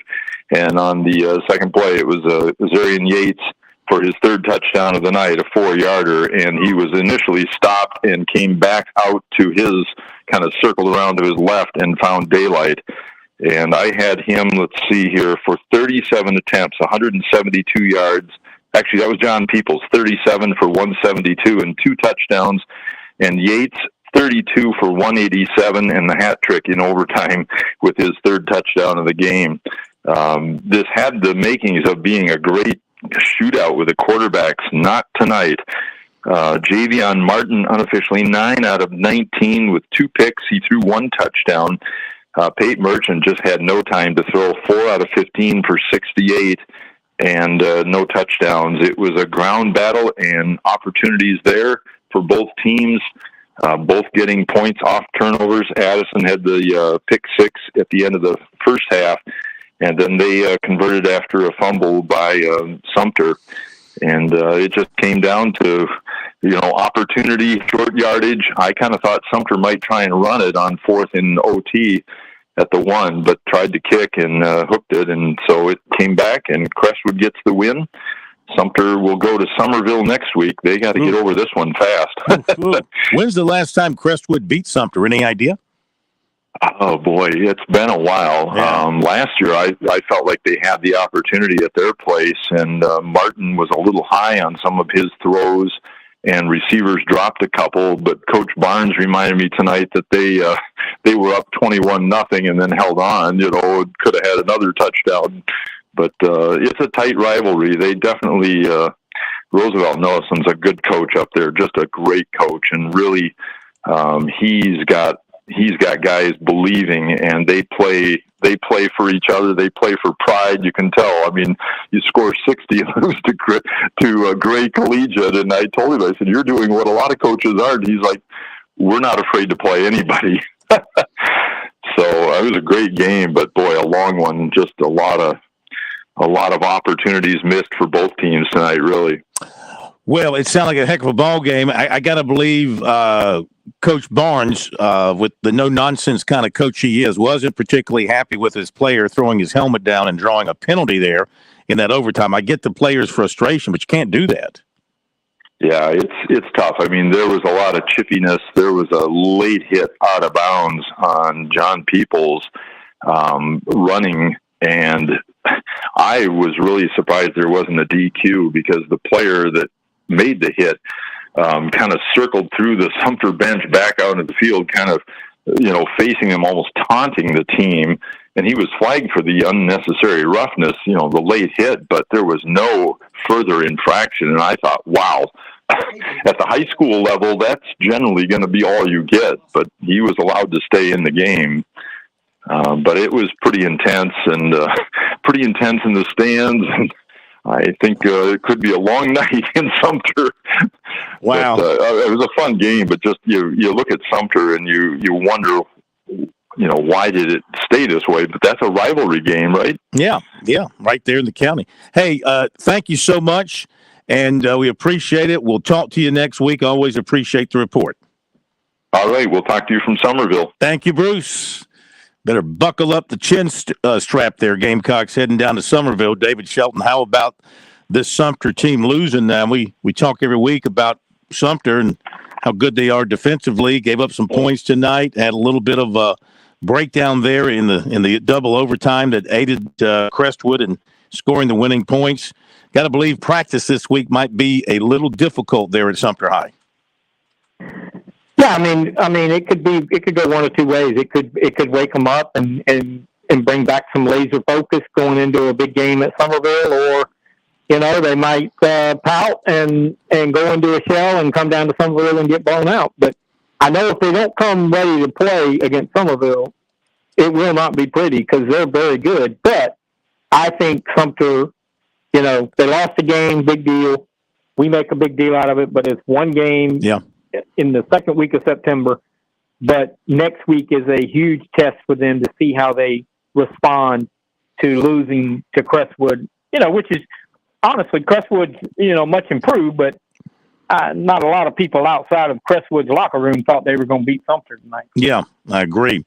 Okay, break is coming up. Lane Harris is standing by, the voice of the Myrtle Beach Seahawks. Will get, I guess, the good side for him is that his team won tonight. The downside is that he has to talk to us, and Chris Bergen gets the pass because the winner of the Myrtle Beach Sockesty game, their play-by-play guy had to call into the scoreboard. That's the deal.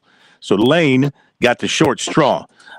So hang on, Lane. We'll come to you here after the break. Also, Adam Holmes, the head coach at Gray Collegiate, is going to join us about 11:40 or so. We're going to dial him up. We're going to talk with him, David, so get ready for that. Should be a very interesting conversation that we have with the head man of what has become one of the biggest stories in many, many years off the field in high school football in South Carolina. We'll be back after the break.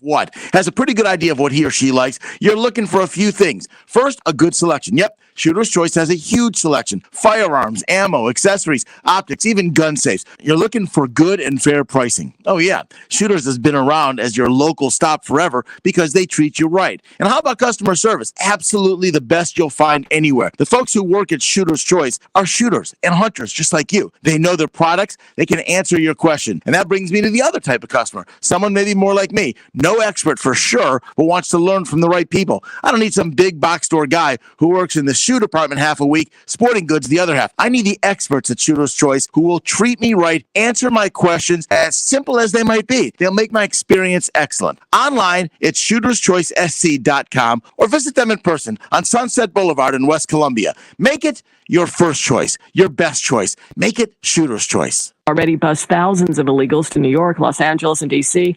He says the courts have already ruled that illegals do not have to remain in border states, and he plans to send even more buses to Washington, D.C. This is SRN News. There's a battle for our nation going on right now. The question is, who will lead it? Get answers as the Real Life Network televises the Pray, Vote, Stand Summit September 15th and 16th with former President Donald J. Trump and Florida Governor Ron DeSantis discussing what it'll take for America to get back to greatness, along with a host of conservative leaders like All-American swimmer Riley Gaines, U.S. Senator Josh Hawley, Dr. Ben Carson, Pastor Jack Hibbs, and more. Go to reallifenetwork.com now to sign up for free. On the Real Life Network, the gospel is never censored by big tech or the government, with faith-based content, family entertainment, and new shows released weekly. Watch on any device, anywhere, anytime. Don't miss Pray, Vote, Stand. Have you filed for disability benefits but were denied by the Social Security Administration? Or do you need to apply and are overwhelmed with paperwork? Are you between the ages of 50 and 63 and can no longer work because of an illness or injury? Thousands of hardworking Americans are in your situation. They file for disability benefits and are unnecessarily denied their much-needed benefit check. Call now for a no-obligation, free evaluation. We can help you nearly double your chances of approval and get your benefit checks faster. We understand the physical, emotional, and financial impact. We'll share our insider expertise and help you get your disability claim filed and paid immediately. There is a time limit to apply, so call right now. Operators are standing by to help you. 800-721-7114. 800-721-7114. 800-721-7114. That's 800-721-7114. Shooter's Choice is calling all the hunters. It's that time. The hunt is on. September means new hunting seasons are coming. Look, there's no better place to start your hunt than at Shooter's Choice. Let them get you ready for your favorite time of year. The weather is changing. There's no better feeling than knowing your rifle has been zeroed in and you are ready. Shooter's Choice is your hunting suppressor headquarters. September also brings you sale prices on ammo, firearms, and scopes because, as I've said, the hunt is on. Choose that Benelli shotgun that you've been dreaming about or the Bergara rifles. Hey, it's the perfect time to think about a Champion safe to secure all your valuables while you're away. All safes are on sale this month. Check out your FN and Staccato Firearms Factory Days in late September. These are factory promotions with prices too low to list. So if it's hunting or personal protection, Shooter's Choice has a plan for you. In West Columbia on Sunset Boulevard, or if you can't make it in, go online at shooterschoicesc.com. It can't get much easier than that. September's here. The hunt is on. So make it your first choice, your best choice.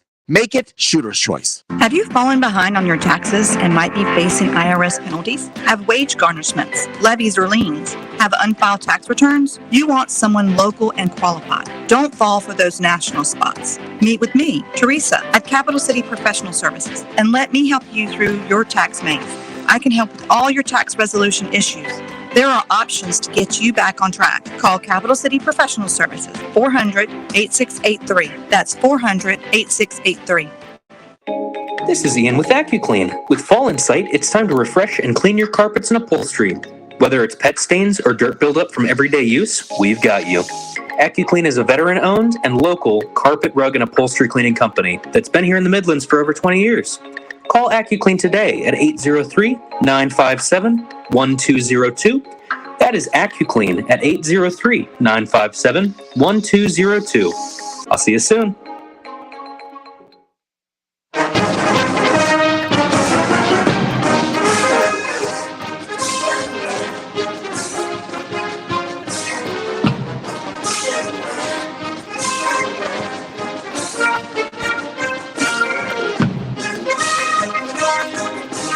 All right, welcome back, everybody, to the High School Football Scoreboard on the Sports Talk Media Network. Thank you for being with us tonight. It's been a great night. Appreciate all the phone calls from terrific reporters. They've done a fantastic job. David Shelton is with us. Of course, you know he's done a great job. We go back to reporters, the voice of the Myrtle Beach Seahawks. Yes, he won the battle with the Chris Berganites, so he has to handle us tonight. Lane Harris joining us from down along the coast, Myrtle Beach, and a good one. Beats Socastee 23-21.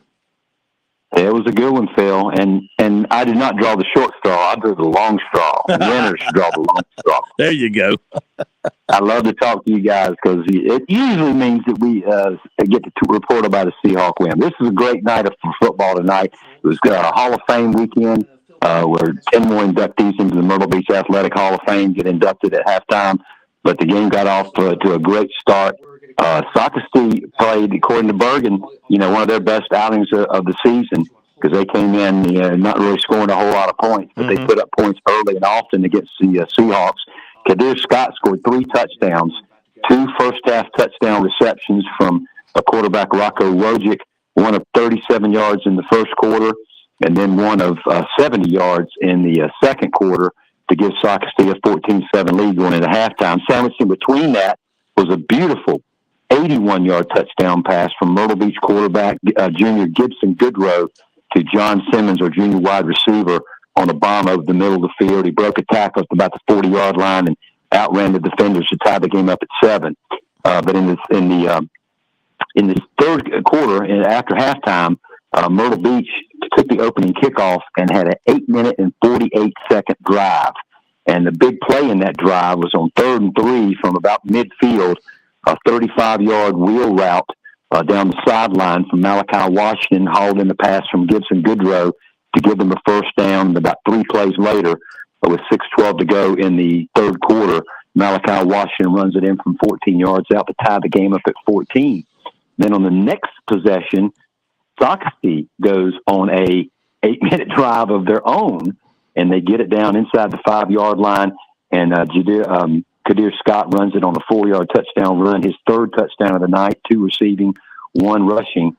And with 10:03 to go in the ball game, Socastee was back up 21-14. The Seahawks continued their offensive performance behind Malachi Washington, who had 24 carries for 110 yards and 2 touchdowns, the second of which was a 1-yard run with 6:46 to go, and tied the game up at 21. And again, things got interesting. After kicking off the Socastee, we had them at about the 25-yard line. On 3rd down, with less than 3 minutes to go, Ashton Keith and Patrick St. John combined to sack Rocco Wojcik for about 14-yard loss. We put him in a 3rd down and long and get him off the field to punt the ball. Wojcik is also their punter. He steps back in the end zone with 2 minutes and 20 seconds to go in the ball game. The center snaps the ball over his head, and Wojcik has to kick the ball out of the back of the end zone, and the Seahawks jump up 23-0, recover the onside kick, and a 14-yard Malachi Washington run put him over 100 yards for the night to secure the win with a first down. So it was a tough fought battle. The Seahawks were very, very lucky to win this ball game, but we'll take it, and we moved to 3-1 on the season. Socastee drops to 1-2. Well, I tell you, it's a great win for you guys, but the Socastee guys, that's got to be a tough way to lose one, the way things wound up in that one. It's especially like Bergen said, they played their best ball game of the season. Wojcik was awesome out there, 12 for 18 for 192 yards and 2 touchdowns. Also led them in rushing the ball. And Kadir Scott with 3 touchdowns. They did everything they needed to do, but just one special teams snafu can mess you up. And that was basically the way Myrtle Beach won the game. The turnovers in the game, Wojcik did fumble the ball inside their own the Myrtle Beach 10-yard line in the first half. That could probably kept the score off the board, and then obviously that high snap at the end of the game. Those 2 turnovers were the difference in the ball game for Myrtle Beach to win. Hey, Lane, thank you so much. We appreciate it. Great win for the Seahawks. Who you got next week? We got bye. Oh, and we need bye, and we get to work on us for a week. And then we'll take on the Marion Swamp Foxes at Doug Shaw Stadium in 2 weeks. All right, very good. Thank you so much for the report. Look to hear from you in a couple of weeks, and enjoy the Coastal game tomorrow night. We'll do. Go Seahawks, go Sharks. Thank you very much. Okay, Lane Harris with the story there, David. Socastee put up a great fight. Myrtle Beach kind of recovering from their shaky start this season. Yeah, and, I think we all thought they would. I mean, there were 3 games coming up after that Camden debacle that if they played well, they would win. So, and we talked about it that night after Camden. Myrtle Beach is going to be Myrtle Beach. They'll figure it out. And they won a close one tonight and got a break in the special teams. But you know what? All those count. Mm-hmm. All those breaks count. The it is unfortunate for Socastee, who plays everybody really competitive. That game was probably headed to overtime, and then you got a shot to win. But good for Myrtle Beach, and Soccer Field just have to rebound. Okay. Thanks for the reports. We are going to go to, let me see here, waiting on JP to get things a little bit straightened out here. I think we're going to go to Coach Adam Holmes from Gray Collegiate. Are we correct on that, JP? Very good. Coach Adam Holmes from Gray Collegiate.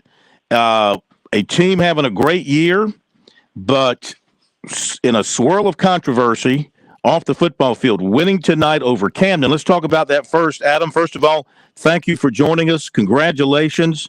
That's a great win over Camden, 30-12 at your place. Got to believe that new stadium of yours was rocking tonight. Yeah, Phil, I appreciate y'all having me on, and just proud of our guys for the way the effort they showed tonight. Just a physical football game. Obviously, Camden's a good football team, physical. The tradition they have. So, this is our third win in a row over Camden. So for us to go 3-0 over a historic program like that, I think says a lot about our program and the testament that our kids have. Physical football game. We ran the football very well. Our defense stepped up, made some big plays, caused some turnovers in the red zone that really switched the momentum of our game. So got a score right before halftime. That was big. And we came out in the third quarter, had a 7-minute drive that really opened up 3 scores, and that was the main difference in it. So obviously you can tell a little bit with my voice that I was yelling to get this. So, but just excited for our guys to come out here, play 4 very good football teams in a non-conference, and come away 4-0 right now. I was going to say, you did some screaming tonight, didn't you? Just a little bit. We had some big plays out there, and sometimes just kind of yelling at our defense to step up. Like I said, caused, I think, 2 or 3 fumbles inside the 5 that, Grayson White's a big physical running quarterback, and him in the red zone is tough to stop, but our D-line played great. Kane Williams at the Mike linebacker did a great job, caused some big turnovers.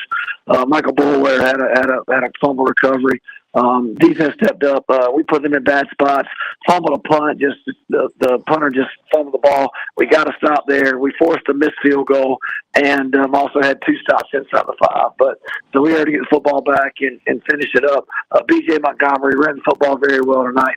He's a big time player, very fast, very quick. I think he's got over 600 yards rushing right now. Both quarterbacks, Dre Dobbs and Tyler Waller, played great. But like I said, just proud of our defense and the effort that they gave. Okay. On the field, you guys are getting it done.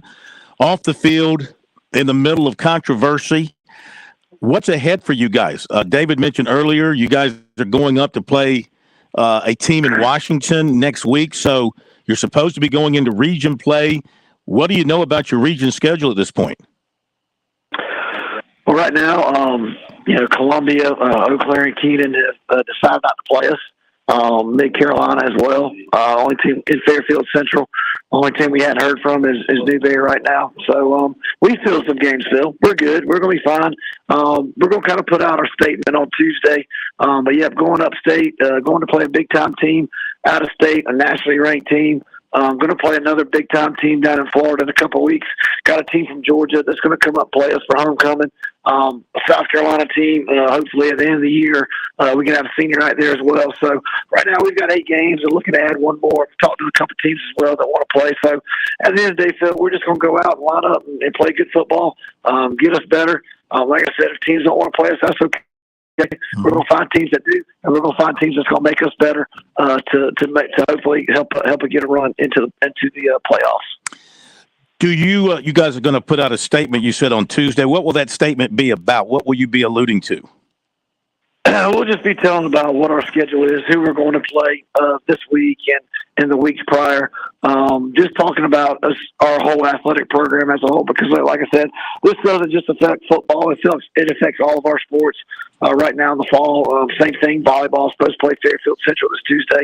They forfeited on us as well. So we're just going to talk to our families and parents and let them know what we've got planned for them, because we're not going to let this discourage our kids and what we've got moving forward. So like I said, we've got 8 games lined up right now, looking to have 1 more. Team's supposed to call me tomorrow. So like I said, Phil, we're going to be fine. We're going to get better. Playing great competition, which is only going to make us better. It's pretty much put us up a 1 seed, a region championship. So we'll have 4 home playoff games at home. That's going to be critical for us. So How does this work for you record-wise? Do you count the forfeits as wins, and then when you play these other games, you count them as wins or losses? How will this be reflected on your record? That's a good question, Phil. I don't quite know, but the high school league has allowed us to fill this game. Obviously, we have to take the forfeit win as a region win. Do we count the other wins as well? I'm not sure. I guess we will. If we do, if we lose, maybe we go 15-0 in regular season, or 14-0, whatever it is, I guess, or 14 or 12-2. I don't know. Yeah, we're just going to go play good football teams. And that's high school league. Everyone wants to count it. Wow. Do you have an answer to this situation? If you were the director, if you were calling the shots, what would your answer be to solve this situation? Well, I think the biggest thing, Phil, is that if a team forfeits, there should be a penalty. These are region games. These are games that you are that you've got, that you have to play. Like right now, these 4 non-conference games are games that, you line up. So, when you have region opponents for all sports, so for baseball, for basketball, football, we know we have 6 games that are guaranteed to us. In basketball, we have 10 games that are guaranteed to us, and now these games are being taken away. And for there not to be a penalty, I think to me is very egregious that these schools can do that without any type of penalty. And I guess that's why they did it, because they knew that nothing would happen to them. But we've got some plans in place.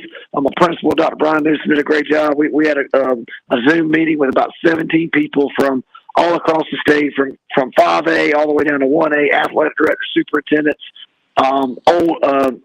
athletic directors, former athletic directors, former presidents of the South Carolina High School Coach Association, and we talked about putting in new bylaws for place, talking about a forfeiture, that if you forfeit voluntarily, that you can't make the playoffs.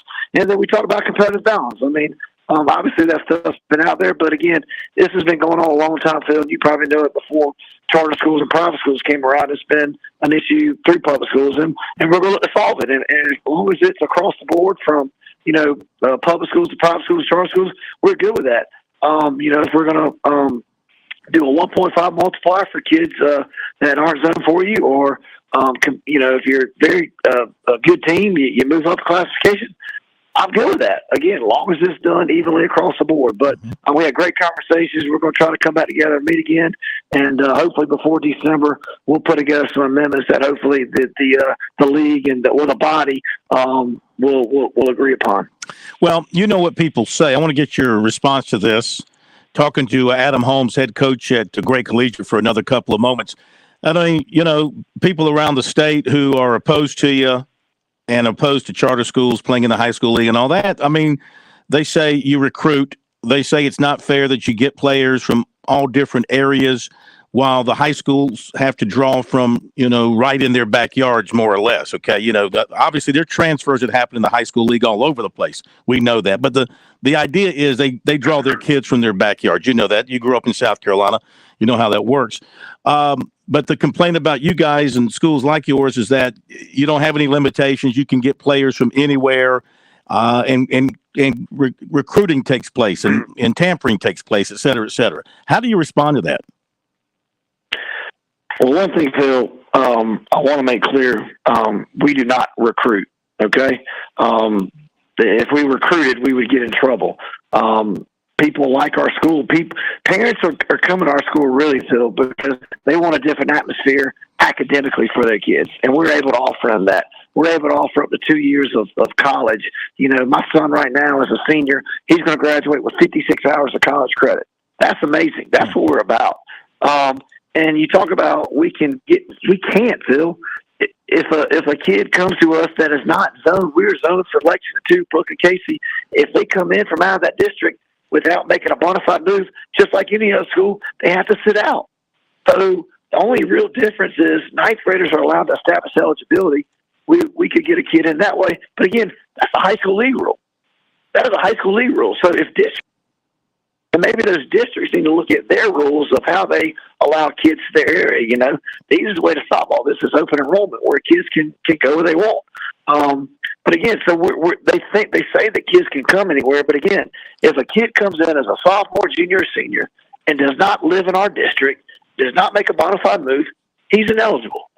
just like every other school. So I don't really know what they're talking about. A lot of the rural schools say that, we're in an urban area. Well, so is Columbia High School. So is Eau Claire. So is Keenan, that are all 2A. So is C.A. Johnson. Those are 2A and 1A schools. So what's the difference there? I just think we do a very good job at what we do academically, athletically. And, parents are looking, that's what school choice is about. And if their parents want to send their kids to great, they have that opportunity. We can argue over this as long as we want, but like I said, at the end of the day, if we all come together and agree upon competitive balance multiplier and it affects all schools, I think that will ease the load for everybody moving forward. Yeah, makes sense. Coach, we'll let you go. Rest that voice. Congratulations on the win once again. And thank you for taking time out. I know you're dog tired after a long day in a ball game. We really appreciate it. And good luck to you up in D.C. next week. Yeah, man. Appreciate it. Thanks a lot, Phil. Appreciate all you do. Thank you. All right, Adam Holmes from Gray Collegiate. Real quick, David, before the break, quick thoughts from you on what he had to say. Well, it's what I've heard him say for the last month, and he's been very consistent with it. And what my biggest problem with this is that high school athletics, and I'm not going to get into the competitive balance and all that kind of mess, but high school athletics is for high school kids, and the teams that are forfeiting are depriving their players, their kids, of a chance to compete. Now, maybe they're fine with that. Maybe they'll say, hey, we don't want to play Gray. Maybe the kids will be like, we don't want to play Gray. But I just can't. I have a hard time wrapping. I coach baseball, and there have been games where I knew going in that we were about to get our clock cleaned, but I didn't forfeit. I did not show up, and we got our clock cleaned. But I just can't swallow the we're not going to compete against you. And I understand why they do it. I'm not saying they're wrong, because they see a competitive balance issue. But all that stuff has got to be taken care of over the next, 7-8 months. And, I was told today by someone, I said, well, Gray's going to petition to go to 3A. And I was told by this person, Class 3A would not vote them in. Huh. That he don't think they would take them. Ooh. Because that has to be when you go or get your enrollment figure in the realignment process. If you say I want to play 5A and you're a 4A school, well, the 5A schools have to accept you. In that region, in that particular region. So if Gray wanted to go play in the 3A region next year, I guess with Brooklyn, Casey, and whoever else is in that region, I don't know off the top of my head. But if they vote them and say no, we're not letting you, well then they can't do it. Yeah. So I mean, it's but me, I've always been the 1.5 multiplier. I've always been school choice should be open, and like he said, if they get there in the 9th grade. And that's at any school where they establish their eligibility in the 9th grade. And then if they transfer out of that school that they establish eligibility in, then they got to sit a year. So a kid that transfers from wherever in Columbia as a sophomore or a junior to Gray, they got to sit a year. I got my own ideas of how I would fix it, but I think they got to. They're going to fix it. Because you cannot allow teams in a conference, in a region, to just arbitrarily say, we're not going to play you, and we get no penalty. Yeah. There's no fines. That I agree with Adam on that. Yeah. Like if you don't play, you need to pay. Yep. All right, David, hang on. We got to run to a quick break. Running out of time here. Got Sam Albuquerque standing by. I will say this. Looking this up, in 1998, when Somerville went 15-0, I mean, they beat teams 46-14, 34-0, 45-14, 40-16, 24-0, 44-7, 51-7. I mean, they knew they were going to take a whipping, but they went and played them anyway, and they were all region games. And we'll be back. Looking Looking for a way to fight back against inflation? One viable way to help your money stay relevant during inflation is through investing. To a new investor, investing can feel like a puzzle. With so many pieces to consider, it can be hard to know where to start. But with the right guidance along the way, you can put the pieces together to create a winning strategy. That's where Founders Investment Services come in. Our team of financial advisors can help you navigate the complexities of investing and create a personalized plan that fits your goals and risk tolerance. We'll work with you to identify the pieces of your puzzle and how they fit into your financial future. When you're ready to find the pieces to your financial plan, call 866-739-7064 to speak with one of our specialists or visit foundersfcuinvestments.com to learn about how we can help you identify the key pieces to your financial plans. Securities offered through LPL Financial, member FINRA, SIPC, and not NCUA insured. Not guaranteed by credit union and may lose value. Farm Bureau Insurance's agricultural roots and ties to South Carolina farmers have shaped the company's culture and work ethic, providing a unique customer experience. Customers are treated like people, not policies. Now, while other insurance companies may have a one-size-fits-all approach to handling customers, we believe you need to be valued and treated right. Our claims professionals work until the job is done, and our agents still believe in the commitment that comes with a handshake. Call Buddy Bridges in Clinton and Lawrence at 864-923-2174 for all of your auto, home, and life insurance needs. South Carolina's taste buds have spoken, and they're asking for beef. There are more than 7,800 farms raising cattle from pasture to plate in the Palmetto State. So whether it's steaks on the grill before the big game, sirloin medallions plated for date night, or burgers with a family, make sure beef is a part of your playbook this football season. Smoked, grilled, and slow roasted. Find the best way to enjoy your beef at scattle.org. Beef, it's what's for dinner in South Carolina. Funded by the South Carolina Beef Council, part of the Beef Checkoff program.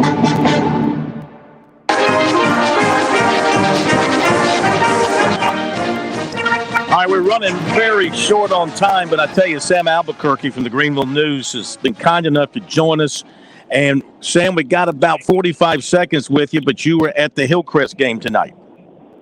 Yeah, I was a great game, 21-6 for the Rams. It was the Avery McFadden show. They used him at receiver, at running back, wildcat, quarterback, cornerback. He returned punts, he returned kicks. Scored every touchdown for the Rams, 21 points. All three of them came from Avery McFadden. The biggest deal was first-year coach Bennett Swiger. After running him at wildcat quarterback, he fumbled in the red zone. The very next drive, they get back in the red zone, and it goes right back to his playmaker. They trust that kid with everything, and it showed out tonight. Really impressed by both defensive fronts on the Boiling Springs side and the Hillcrest side. It just turned out that McFadden was the best player on the field and the difference maker. Sam, thank you so much, my man. Sorry to be so tight, but we'll get you next week at your game of the week. Thank you, buddy. Thanks, Phil. Appreciate it. Thank you. Hillcrest 21-6. David, enjoyed it, man. Terrific show. Great stuff from you. Look forward to it next week. Okay, dope. I'll be here. Have a great weekend, David Shelton. JP Barry, thank you. Great job. Thanks to all the folks that called in. Thanks to the coaches we talked to. And, of course, thanks to all of you for tuning us in on this Friday night. Have a great weekend. Good night from the High School Football Scoreboard, brought to you by Founders Federal. Weekdays from 7 to 9 on The Point. It's Kev and Brian in the morning. The news, the traffic 4 times an hour.